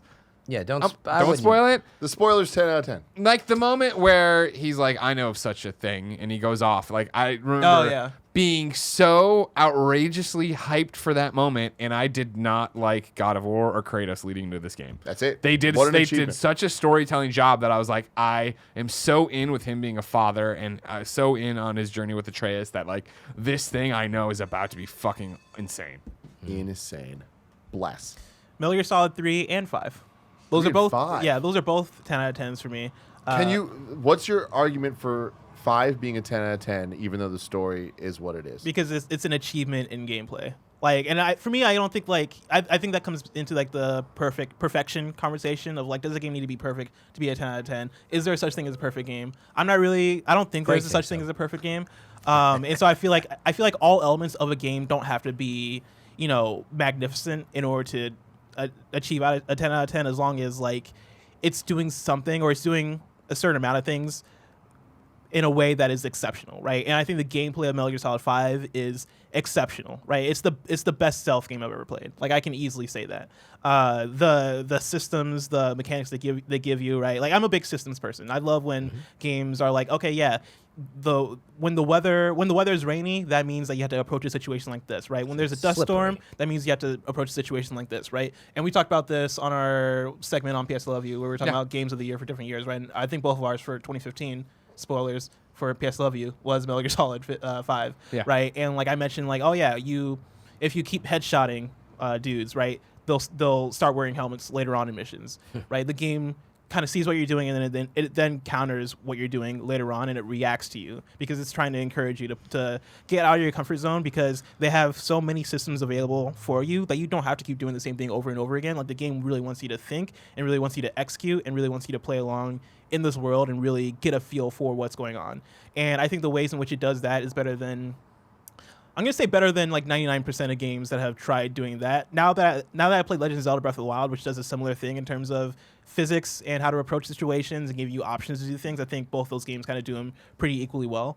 But those are the top tier games in terms of immersing you into this world and letting you play around and really choose how you play. And so Metal Gear Solid 5 for me is a 10 out of 10 because of how well it does that. And I think the story, of course, is like missing chapter 3, but I don't think the story is like terrible. Like I like a lot of the moments in the stories, like we kind of talk about in Mother Base, and like how there are certain elements of the story that kind of feed back into how you have to solve an issue, and you're like, oh, okay, cool. Like the themes of this game are language, because the character, like the villain has like this motivation. Okay, how does that feed back into how I solve this issue going on in Mother Base? Some of the quiet stuff was like, this is all stuff we talked about on PSLV, but some of the quiet stuff was kind of boggled, but still, like I liked some moments with quiet. I liked some of the villain characters. I liked some of the chapter 2 stuff in terms of how that stuff kind of affects Mother Base. I don't want to spoil anything, but that's the toughest thing about it, right? I feel like this story gets bagged on because we know there's supposed to be more, and it's left incomplete, right? And then it's on top of the fact that I don't, and maybe I'm speaking out of turn and just somebody who paid attention too close, but I don't think I am. Like, we just knew where this was going. There was enough like scuttlebutt in not even rumors, people talking about it like, oh, I think this means that, and like da da da da, and how could this happen? And so like from the jump of trailers, where like when you get to the reveal at the end, you're like, we knew this is gonna happen. Like Death Stranding, like, right? I think was such me sitting there playing it and literally in that final cutscene at like 3 a.m. or whatever, being like, I need to know what the fuck is going on. I don't know what is happening right now in this game, and watching it and hanging on the words and waiting for the reveals. Whereas like Metal Gear was so great, gameplay 10 out of 10 for sure. Metal Gear Solid 5, right? You know what I mean? 10 out of 10. Yeah. And that's the thing of like playing Peace Walker Contemporary now, and like obviously now on a system and not on a PSP or whatever. Like you see the inspirations of what 5 became, but then just see it fleshed out to feel so real. We always talk about that, right? Of like, just rolling on the ground or whatever, and Metal Gear Solid 5 is so good. Yeah, so being able to like play music, rolling on the ground, right? You like have even the collectibles are awesome, right? You collect different songs. Have when Pequod comes in, have him playing like something from the 80s or whatever. Yeah, I think I had We're the Kids in America. Yeah, I had that playing every time. It was awesome. So my next one, I'm gonna go semi-Fran route with the Tetris thing, but it's weird. It's a weird one. Guitar Hero 3. Oh, okay. Now, I'm going to say specifically 3 because I just feel the track list is best representative of what that game accomplishes, which is making you feel like a fucking badass. I feel like there's a very nice kind of selection of songs that are good for people that have played the previous ones, good for people that haven't played before, but you get all the way up to the Through the Fire and Flames. And it is the perfect game where it's like, this is an arcade game done right, where you want to just one more song. 4 hours later, you're still trying to get a better score on the same song that you've been playing for hours on end, right? Yeah. And I think the Guitar Hero 3 came with the best controller, the best guitar controller that made you feel perfect. You really felt like you were in control. You really felt that like was the first wireless one, right? That was the wireless one, and it was the one made by Neversoft. And it was also the one that perfected the guitar battles. And it had battles. The like single player elements were a bit more fleshed out as much as they needed to be. I feel like once Rock Band started happening, which was like right around this point, the skill of Guitar Hero went away and it became just more of a party game, which is fantastic. Yeah. But I think that for what Guitar Hero was trying to do, which is be a skill-based, fun arcade experience, but also make you feel like a badass, and it just does it perfectly.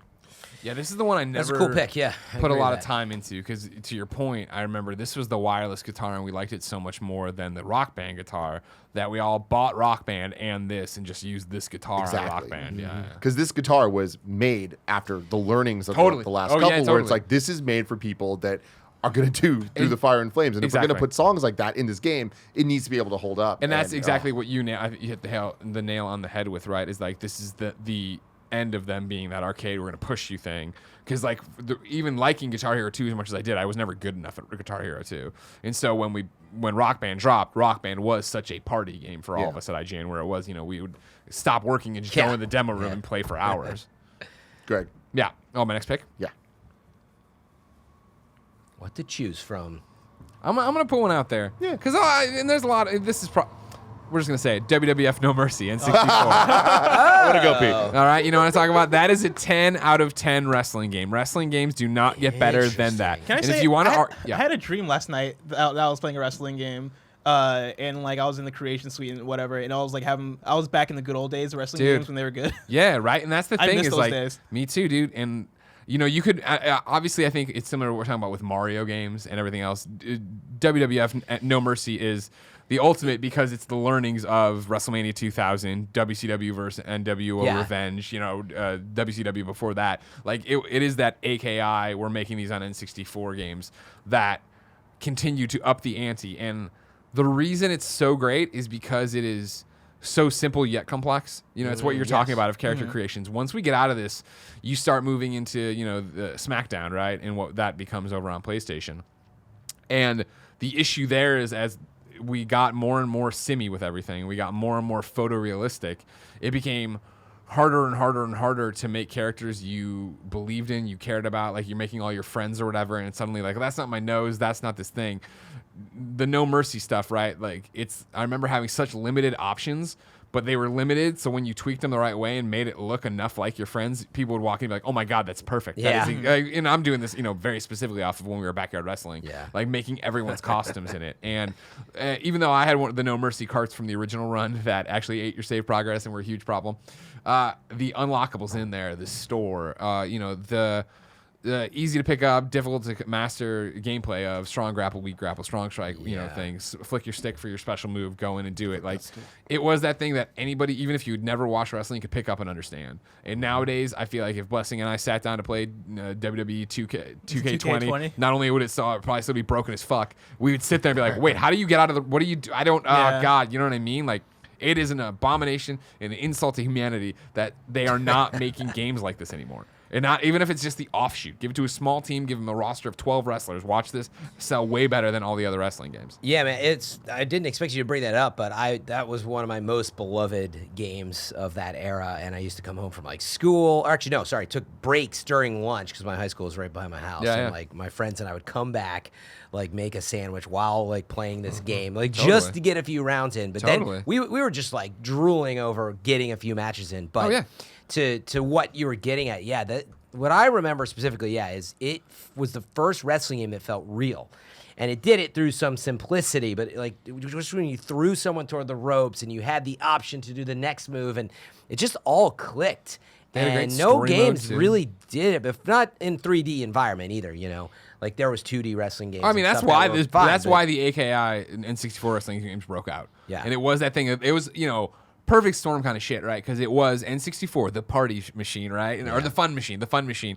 And it was, hey, wrestling suddenly, like, for teenagers. It wasn't for kids anymore. It was this, like, they're showing breasts and they're cursing and they're flicking each other off. Like, so I remember in high school, when I first got to high school, people being so into Revenge because it was like, hey, are you paying attention to this? I'm like, do you care about wrestling? And like, not really, but the games are fun. And like, I remember for when I was in the plays, I would bring the N64 there during like the all-day rehearsals and whatever, and we would go to the Spartan Theater or whatever, the place with a projector, and we would switch off between this and GoldenEye, and it was just playing it nonstop, and it was these people walking in who didn't know how to do it, and they'd want to play. Yeah. Interesting. I don't know that I would give it a 10, but man, I see why you did. Yeah, why wouldn't you think? I think it was just how I did my list. Like I wouldn't, if I looked back in wrestling games and in a lot of the ways we've talked about them, if I'm just looking at wrestling, then I'd be like, like I'd throw that on there. Yeah.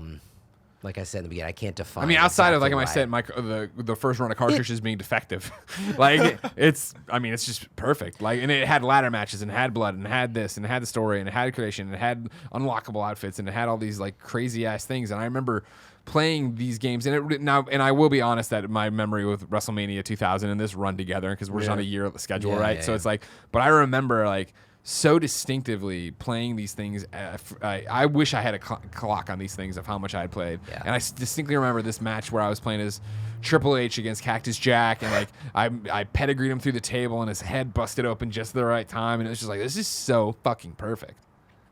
Fran. It was incredible.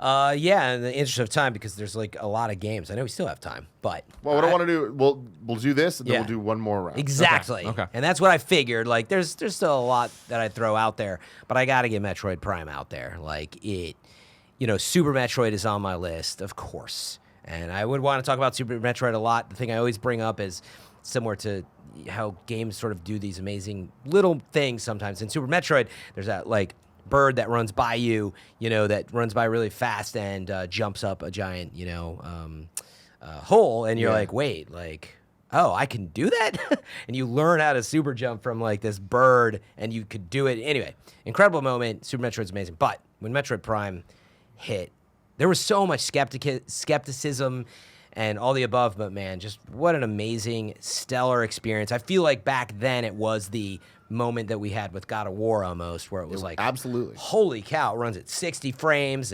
Back then, supports 480p, but it is pretty flawless with how it ran. I mean, it did have a few hitches here and there, but what an unbelievable game. Like, you were Samus the bounty hunter, and it never felt more real. And the pacing of that game is something that I always bring up as well, is like just the way that it starts you, and which Metroid, again, is kind of famous for, as well as Zelda does sometimes too, but it's like you start with a bunch of stuff, and then all of a sudden you're stripped of it, but you exit that space station, and man, what a rush the beginning of the game is, and then you've got nothing, and it's derelict, and it's scary, and you're just scanning for stuff, and you slowly piece your suit back together and get these powers, and then, man, when you find out about the spider ball, holy crap, and all the puzzles that come with that, and it blew my mind back then. Same way that God of War it's did very today. similar to God of War in the sense that it just nails every single element that it goes for. It has, the story, it has the character, it has the music, the environment. The music was so cool. The boss fights are phenomenal. The puzzles are interesting and fun and clever. Yeah. And it does just have those things that you're like, oh, I've never seen this in video games before. Seeing the steam on the visor, seeing the reflection, the little of the visor. effects. It's these little things that just make this 2002 game Yeah. still stand up as special. It's like, and I think that we're going to look back at God of War in a similar way in the future. Yeah. As we do to Metroid Prime. Bless. All right, so I'm stuck between two. Do I go the more obvious one, or do I go the one? Let's get weird. Let's get weird. Burnout 3 Takedown. Oh, I think that game's a that's 10 out of awesome. 10. Yeah, I think that game. When we talk about like excellence in gameplay, like that game has it. When we talk about I had that. Oh, did you have Burnout 3 Takedown? I didn't write it down, but it was on my list of I was about to add it, and I was like, I'll remember. It's just so good, and every single thing it tries to do, right? Like whether you want to talk about the races, which feel like you were going faster than any other racing game you ever played, right? You have that. You have the combat elements. You have the takedowns, right? You have road rage, which I think is such a fun, well done feature in a racing game, right? Where you can take out your other opponents by crashing into them and then knocking them into other cars, or knocking them into a wall and making them crash. Yeah. Like all the mechanics associated with crashing in that game, I think are super well done. Yeah, I'm like a massive fan of the Burnout series, and I just realized, like almost in a way, that Mario 3 is to Burnout 3 Takedown as, Burnout is to Mario. Like the way that the game evolved, Interesting. never mind 2, of course, because Super Mario 2, but like 3 just, it did everything that it was setting out to do. It ran flawlessly. It had the speed, but what they did with the crash system and takedowns, and how they perfected it really, and it became crash addictive mode. in a way. People were like just addicted to getting in crashes. Yeah, at the because time. it's such it's one of those features that, right, it appeals to us because we love violence and we love destruction, right? Like that it appeals to us on that very basic level, but then also, right, like they use it as a really good gameplay mechanic of like, oh yeah, take down your opponents, and when you get takedowns, you then build a multiplier to your boost, right? You then also if you crash, you can crash into your opponent if with your you're, takedown. If you're in single player, like, right, and you crash, you press R1 and you slow motion do the after touch, and you can steer yourself into other players. Then on top of that, right, there's crash mode, which is a mode built upon cause as much destruction as possible and rank up your score, and try to make the biggest crash. I was lucky enough to be able to be previewing that game and knowing the creators really well at the time, and I just remember even seeing a preview, I was like, oh my god, like could not wait, and they delivered on everything they said, but it was, it almost felt revolutionary at the time. I mean, I know. Yeah. I know, like, it's one of those things where I want to say it's revolutionary, even though I don't know how many games took influence from it, but still. It's weird because, like, it added crashing to racing, but you got to remember, the racing alone was awesome arcade racing, and it just felt so fast and so good. There were a lot of racing games like Gran Turismo and Need for Speed, but they all had their own angle, but Burnout just felt so viciously fast. That was its strength. It nailed its gameplay, and it also nailed its personality. Yeah. Like with the soundtrack and with DJ... Crap, which DJ was it? Was it DJ Stryker? Oh, I forget. It's a name like that. I forget about There's that. like a billion DJs from that era. Yeah. But DJ Atomica? That's a good... Or was that SSX? I don't think it... That sounds like SSX. It's a DJ. Anyway, Burnout It's a 3 DJ. Takedown. It's Holy a crap. DJ. Great pick. Thanks. I would say that both Portal and Portal 2 are 10 out of 10. Yeah. Thank you. That's one of the ones I was looking at. But if I had to pick one here, I'm just gonna go Portal. Oh, okay. Now, Simple I Portal. put 2 on my would list. you not but- say Orange Box? You could. Like They're that's like Mario All Stars Plus World is Yeah, the that's a number 10 out of one 10. game of all Yeah. time. Like it is what it is. But I think that Portal 1 is just such a perfect experience, enhanced mostly by its brevity. It doesn't last long enough to have anything bad about it. Yeah. You know what I mean? Every Yeah. single room builds on the last, introduces something cool. It was a gameplay experience unlike anything we've ever experienced before. And the end. Like it's just like, whoa, there's a twist. You didn't need to go and do that shit. You know And what I it's- mean? And it's the most impossible if you didn't live in that moment to even try to make you understand that, like what it was that like when people finished that game and it was the cake is a lie and the song and GLaDOS, you were like I remember having not had it spoiled, but like I remember talking to Damon. He's like, "You got to play this weekend. You got to do this thing." Like it's and like sitting down and like usually when that kind of shit happens, like it's not gonna live up to expectations, and being so blown away by that game. Yeah, and that's the thing of like I remember it being such a thing of it's super short and that being like a knock against it at the time because Yeah. we weren't used to that, right? We weren't used to like downloadable games that were that short, or can a game be under 2 hours or whatever and still be a thing? And on top of that, just the concept of it. Like they created something that is the fucking dopest shit I've ever heard. You know what I mean? Like these portals, like it's just so simple now. You think about like, oh yeah, portal. They redefine like Yeah, that is a it- pop culture thing Yeah. that this game introduced. Yeah, I'm with you. Portal, the first one, like I remember being on YouTube and like I didn't own the game until later on PC, but I remember like watching Let's Play videos and people being all about Portal and me wanting to know like, okay, what's the deal, right? And like seeing the concept of it, I was already in, but then like following along to the end and like the conspiracy theories that came with it, with like Ratman and like all these other stuff, right? I thought made it awesome. And Cake is Alive being like a meme and all this stuff, and like the ending music, Still Alive being a slapper. Being a slap. Yeah. Yeah. Yeah. But dude, the thing there too is that, you know, one of my favorite things about video games is when they're so good on their own rights, but then how you want to play them is also fun. Grand Theft Auto is a perfect example where it's like, cool, there's a story that's amazing, there's like missions that are super fun, whatever. But just running around and trying to get 6 stars and just being an asshole Fun enough, is yeah. is Yeah. its own experience, you know, trying to like take cars and just go off sweet jumps. Why? Just because it's fucking fun. And Portal has that moment where it's just like you start to realize the rules of the world and you're just like, wait, so you're telling me that if I put this there and there, the momentum will get me so that I can jump and like go farther? What? And it's like you're not trying to break the game, but you're trying to use the game just to have fun in ways that you're not necessarily supposed to be doing. I don't think there's a single person who's played through Portal who didn't do the thing where they shot the portal in the ceiling, shot it down, and just like kept Yeah, going just in an infinite loop. accelerated. That's like a requirement if you're playing that game. Yeah. Yeah. All Yeah, right. I was gonna just to end on that one was the subtlety. You pretty much said it, but to stick on it, like it wasn't just that they made the portals, because I feel like people probably had tried that, and it was how they managed to do it with those precise physics and ideas, like you're saying, and like meaning just the idea of going through a portal was one thing, but the way the boxes fell and the acceleration on things and how it actually all worked, and then they added the style on top of it, and then that was why everybody was like, okay, everything was done just perfectly, you know. Yeah, if you want to talk about Might perfect be a video perfect games, game, I'm actually. just I going to say, don't like, know. I think it might be in the running for like a game that is a perfect game. Like that's one of the ones I'll probably put Yeah, out there. it's funny. I didn't even mean to say that. It says like let up. I'm like, you know what? Maybe this. You know what? You know Maybe what? it is a Portal's perfect game. perfect. I'm Portal gonna say is it. perfect. I'm picking that All one. right, finally. One more round around the table for a game that we think is a 10 out of 10. There's so many. There's still. show. Yeah, I know. Who do you want to give a nod to? Use There's so many. some fun ones. You know what I mean? I have one that I'm surprised we haven't said yet. I got one. Well, That, no one at throw this. it out, and then we won't count it. Okay, Last of Us. Okay, yeah, It's the easy one. it is an easy one. Yeah. Yeah. It's that's one of those probably on everybody's list, right? Yeah, it's Yeah. on mine. But I'm glad you put it out there. Get It's weird, funny. I Greg. cleared my mind, and The Last of Us wasn't on my list. Really? Yeah, I love The That's Last of Us, surprising. obviously. That was but like the I'm first just one on my list. But I think it's one of those things, and this is back to the IGN and personal lists and all this other stuff. Where I was like the multiplayer, man. And I know people either love or hate the Some people multiplayer. love that. I it's, know. it's an amazing multiplayer. Yeah. Yeah. Well, we'll see if you get it on the part 2. Oh, you're not. No, you're 'cause not. It's garbage. 9 out of You know what 10. I mean? Trying to Last get a part little two. more You heard it weird. here Yeah, first. weird, Suck Greg. it down. I don't think it's weird. Unexpected. Anthem. No, I'm fucking. But I I do think there's not a snowball's chance in hell of this being on any of your lists. It's super recent, but I think it's a 10 out of 10. Concrete Genie. I think Oh, wow. I think Concrete Wow. Genie is a magical little game, and it's that thing where the further I get away from it, the more I still find myself going back and thinking, "Fuck, I wish I could play that all over again." I wish I could do that whole platinum, that whole experience, the whole story. Like, again, I think the cutscenes are so beautiful. It's what we're talking about earlier, where it's like short enough that it doesn't wear out its welcome. Like, I was never like, ugh, I got to backtrack. I got to do this. I got to do that. Like, I loved existing in that world, both finding new genies and using them to solve puzzles, but then running around and getting the collectibles. Like, you know, it does this thing, and this is a spoiler for Concrete Genie. That's not like a story spoiler.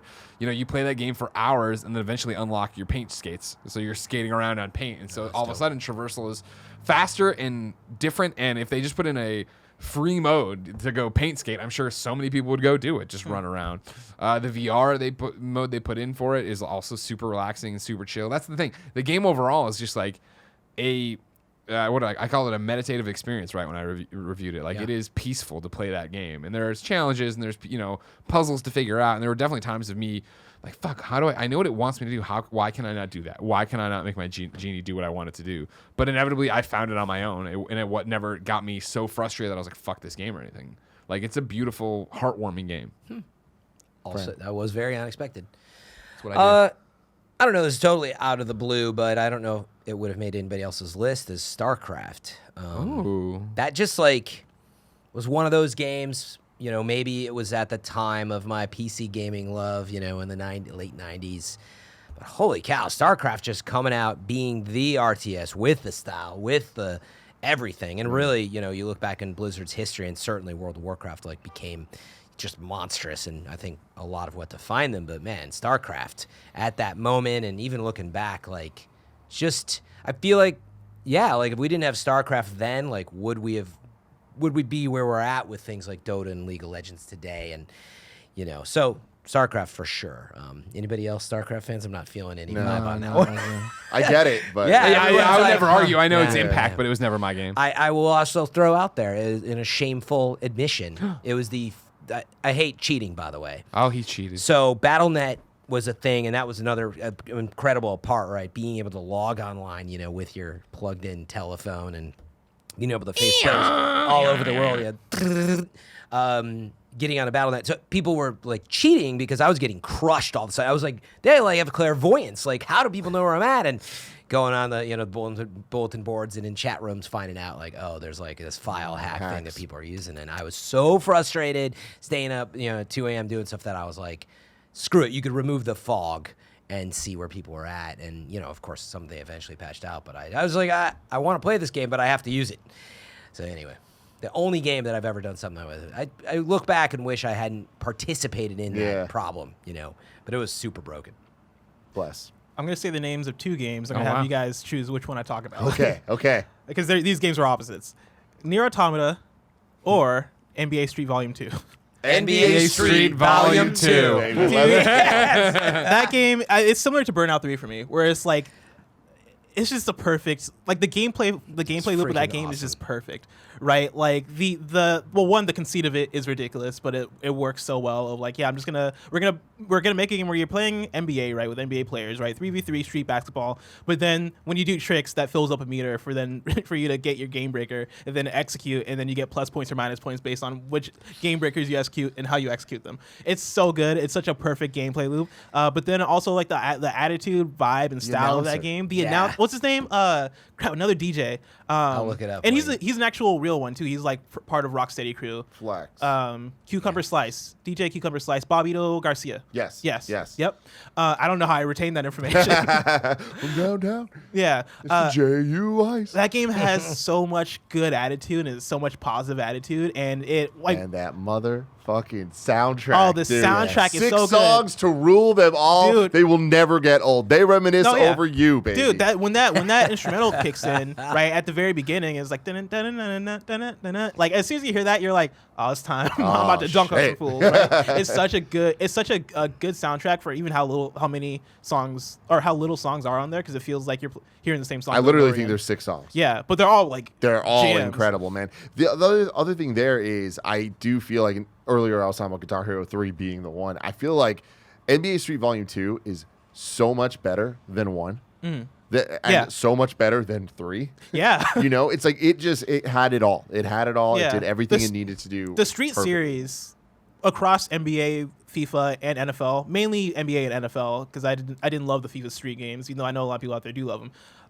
those games are up there, man, for like great games on the PS2 and that generation of consoles specifically. But even of all time, right? Like the Street games, I feel like don't get enough credit for how good they are and how well put together they are as far as like their gameplay, like as competitive games, right? I like would play NFL Street Volume 2 and NFL Street 1 with the homies all the time, and it never felt like, oh yeah, this is unbalanced or this is weird. Like there are probably like some things in there as far as teams you can choose that can unbalance the game, but the back and forth of those games is so good and so satisfying and so fun. Like I'll play anybody NBA Street Volume 2 right now and be very excited about it because that game for me is like an everlasting gobstopper of just fun and goodness. And so that game for me is a 10 out of 10 easily. Yeah, that game felt so good, especially in 2003.